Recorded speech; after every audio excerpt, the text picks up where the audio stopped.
तो लगेगा कि मेरी इज्जत चली जाएगी, मैं क्या। तो अगर आपने किसी को इतना करा है, इतना ज्यादा टॉर्चर किया, तो याद रखो आपके सामने ऐसी परिस्थितियां आई या आप।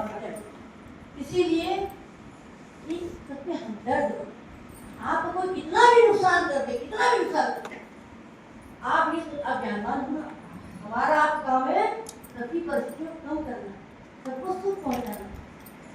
याद करो आप या परिस्थितियां भी उधर जाएंगी। अगर आपको किसी ने आपको कितना भी नुकसान कर दिया, दो बातें सोचो, या तो वो उसने नुकसान कर दिया, भगवान बैठे हैं, हमको हमारी सजाओं जो हम करते हैं कर्म करते हैं, हमारी सजा को देने का अधिकार हमको नहीं है, भगवान बैठे, पुलिस बैठी, वकील बैठा। अगर आप सजा खुद देते हो तो पुलिस का कानून क्या करेंगे, आपको भी जेल में डालते हैं।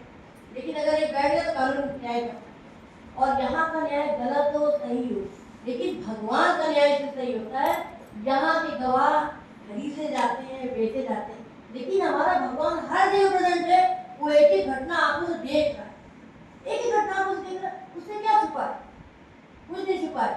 इसीलिए एक कसम खा, किसी को मानसिक तनाव नहीं दोगे, कड़वा नहीं बोलो, यही हमारी साधना। किसी से मेरा मन पवित्र है, और अगर कुछ नुकसान से निकल दिया तब वो तो बेटे की शादी करवा दी, बेटी की शादी करवा दी, हो सकता है भाई साहब पिता बनाओ, हो सकता है वहां जाके दोनों की शादी करे, उसको सुनना में आप बस ये हर बात पे जो भलाई देखिए, क्योंकि कुछ बुरा नहीं होता, भगवान को उससे हटाना होता है।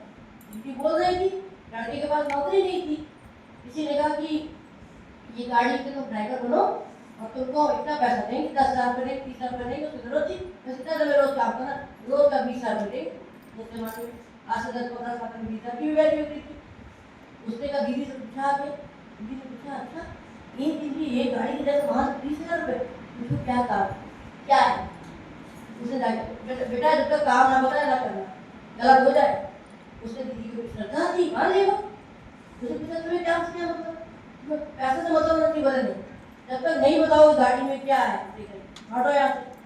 वो बच गया, दूसरे लड़के ने भाई पैसे कर लिया और उसमें था वो ड्रग, और उसको जो है ये बंद ड्रग वाले तो उसने उसकी उसमें कहना मतलब अच्छा कि इसीलिए अब उस लड़के को लगा है 20,000 चले गए, पहले तो लगा, लेकिन जब दूसरे जेल बंद देखा क्या लगा, बस कुछ भी आपका बिगड़ जाए समझ लो बाल बाल बच, इससे अच्छा होने वाला और कुछ नहीं हुआ तो कर्म बढ़ गए।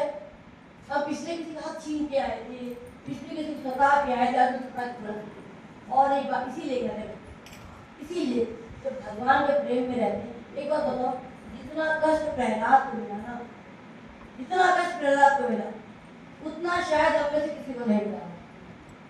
कढ़ाई में खून क्यों बना दिया, पानी में हाथी के पैर से तो मारे जा पहाड़ से फेंक दिया, बताओ गुरु जी उसको इतना कर रहे हैं, क्या इतना कष्ट हमको मिला।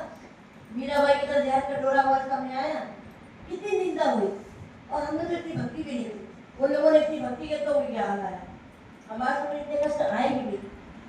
लेकिन एक कसम उठानी है हमें आपको, सबसे पहले हमें, क्योंकि हम भी देखते हैं, हम भी जो है कहते हैं बहुत व्यवस्था के लिए कहते हैं, जैसे भी कहते, लेकिन अगर हमारी वाणी से किसी का मन दुखी होता है, कोई कहे हमको अपना ज्ञान प्रिपेयर करना है, मुझे सीखना है, लेकिन मुझे नहीं बोलना, किसी को टेंशन हो, किसी को कुछ हो, तो किसी की रातों में नींद उड़ जाए, याद रखना नींद उड़ाओगे ना तुम्हारी रातों की नींद अपने आप उड़ जाए।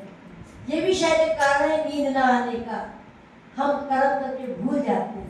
हमने क्या, हमसे कोई पूछे इतने साल की जिंदगी में तुमने क्या क्या किया, हम नहीं बता, ईमानदारी से हम अपने एक साल का पूरा इतिहास आपको नहीं बता पाएंगे, शायद एक महीने का भी इतिहास आपको पूरा नहीं बता पाएंगे। कितनों का दिल दुखा, कितनों को सुख मिला, कितनों ने अच्छा किया, नहीं बता पाएंगे। तो पूरी जिंदगी की तो बात है, गलत बात है। तो हमने अपनी जिंदगी में कितने लोगों की नींद उड़ाई होगी ना अपने कर्मों से, इबादत से, वाणी से। और ईमानदारी बात है कि अपने मम्मी का कहना में बहुत नहीं माना, सच्चाई तो है बिल्कुल, क्योंकि समझ रही थी गुरु का ज्ञान तो मिल गया था, लेकिन एक जवानी का जोश होता है, ज्ञान मिलने से हम खुद ज्ञानी हो गए, जब तक आश्रम में नहीं आए। आज मेरे सामने वो सब आता है, जब हमने नींद उड़ाई होती है हमारे सामने भी दिल उड़ जाती है, आती नहीं कितनी बार नहीं। अब ये भी चीजें समझ में आए कि हमारे शब्दों से कितने दिल दुखा। अब नाउ से नो, अब हम लोग एक बात बस पक्का करें कि गुरु के वचनों पे चलना है, गुरु मुझे प्यार करे, ऐसा मेरा आचरण बन जाए। और गुरु किसको प्यार करेगा? जो चरण धूल तेरे चलती हो। गुरु कहता हम उसको प्यार करेंगे जो सबके चरणों की धूल बन जाए। तेरे जन, अब भगवान के जन कौन थे? भगवान के जन में पक्षपात नहीं है। रावण भी उन्हीं का जन है, कंस भी उन्हीं का जन है, अश्वत्थामा भी उन्हीं का जन है, अर्जुन भी उन्हीं का जन है, जो सत्संग करता है वो भी उन्हीं का जन है, सत्संग की निंदा करता है वो भी उन्हीं का जन है। उसका है, सब कुछ उसी का है। तो हम सबकी प्यार से सेवा कर सके। महाराज जो जिनको मुक्तियां पैर दिला देते हो, और हम तो पैर छूने की जरूरत तो हम तो मुक्का लेकर दौड़ पड़ते, एक सुनाता 4 सुना के आते। हमको क्या समझाया?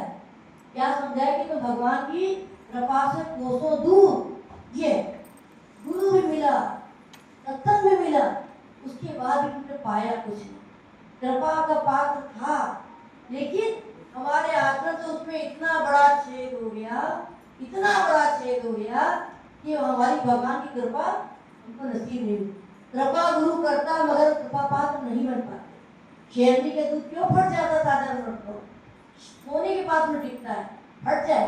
उसी तरह गुरु तो कृपा करता है, गुरु में पक्षपात नहीं। देखो भगवान की कृपा भी है, 24 घंटे सबको दिए, हवा दिया, पानी दिया, धूप दिया, प्रकाश दिया, सब कुछ दिया, और हाथ पैर बुद्धि सब कुछ दी।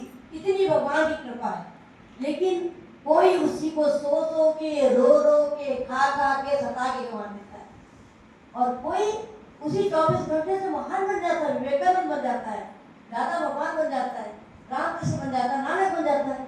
कौन सा संतों को स्पेशल मिला बताओ? प्रमिला भगवान बन जाता है। कौन स्पेशल मिला बताओ?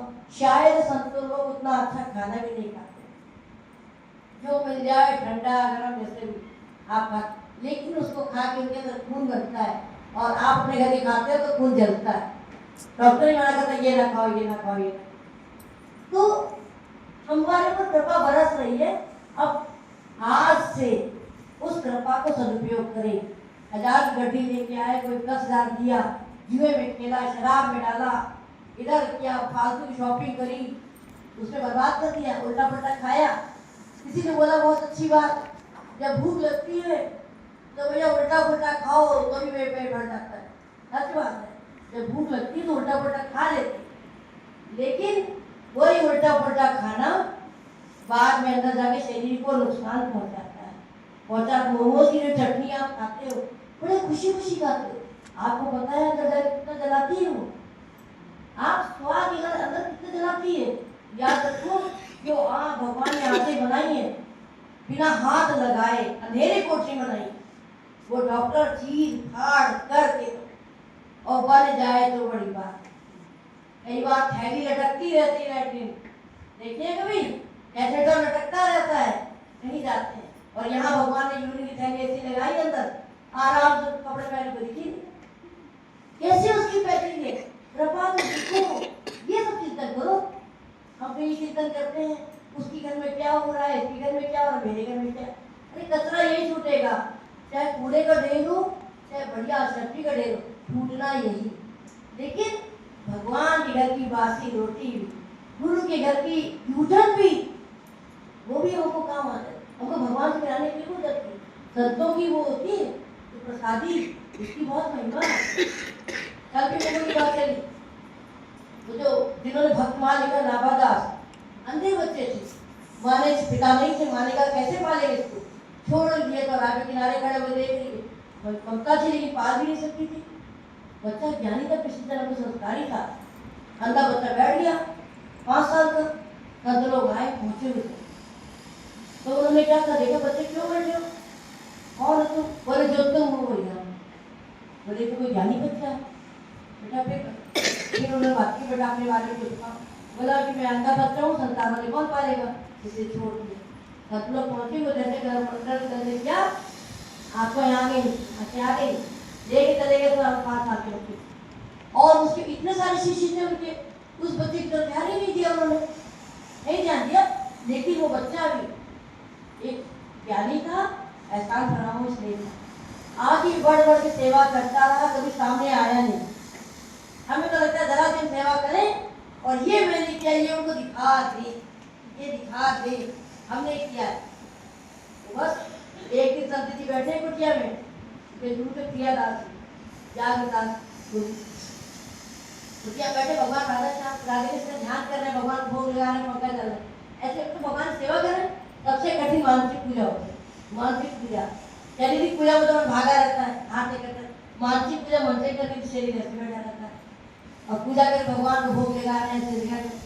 और वो जो शिष्य थे नाभादास, वो बाहर बैठ के गुरु जी बैठे पास में और पंखा करे गुरु जी को ऐसे। अचानक पूजा करते करते गुरु जी को आवाज आ रही, बचाओ गुरु जी, बचाओ गुरु जी, रक्षा करो। गुरु जी का ध्यान सेवा से थोड़ा हटा, थोड़ा हल्का था, लेकिन कोई जोर से चिल्ला रहा हो, वहां बाहर कोई नहीं था, उनको सुनाई पड़ा।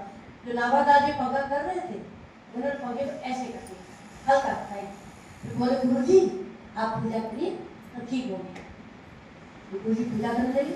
पूजा करने के बाद अचानक गुरु जी को ध्यान आया, मानसिक पूजा करते मानसिक।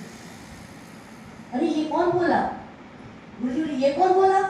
बोले गुरु जी आपकी जूठना में पल के बड़ा हुआ, आपकी जूठना में पल के बड़ा हुआ है। तो गुरु बोले तुम्हें इतना ज्ञान कैसे आया बेटा कि हम जो देख रहे हैं, हम पूजा कर रहे हैं, तो वो भी पूजा करते, वो पूजा भी देख रहे हैं हमारी, भगवान की पूजा कर रहे हैं, मुकुट बना रहे हैं, कर रहे हैं। और वो शिष्य बोले क्या हुआ था? बोले गुरु जी आपका एक शिष्य था ना, उसकी नाव फौरन फंस गई, मेरे पंखे से निकाल। यही बैठे बैठे सोच के देखो, इतने भोजन खा और अपने को प्रकट नहीं किया, सेवा किया, अपने पुराने संस्कार थे, तो मतलब सच्चे मन से कभी आगे नहीं आया। और ये कि हमको ये मिला, हमको ये। तो गुरु जी ने कहा फिर तो उसको बोला कि भक्त मार्ग में प्रश्न करो तुम्हारा। वो खुद एक भक्त मार्ग लायक होने लायक, भक्त मार्ग ने माला, भक्तों की माला, और ऐसे ऐसे भक्त होके गए हैं। और हम आपसे क्या बताएं, ये जो वृत्तासुर राक्षस हमसे लाख गुना अच्छा, हम लोगों से लाख गुना अच्छा, जब उसको इधर मार रहे हैं, दधीची की हड्डी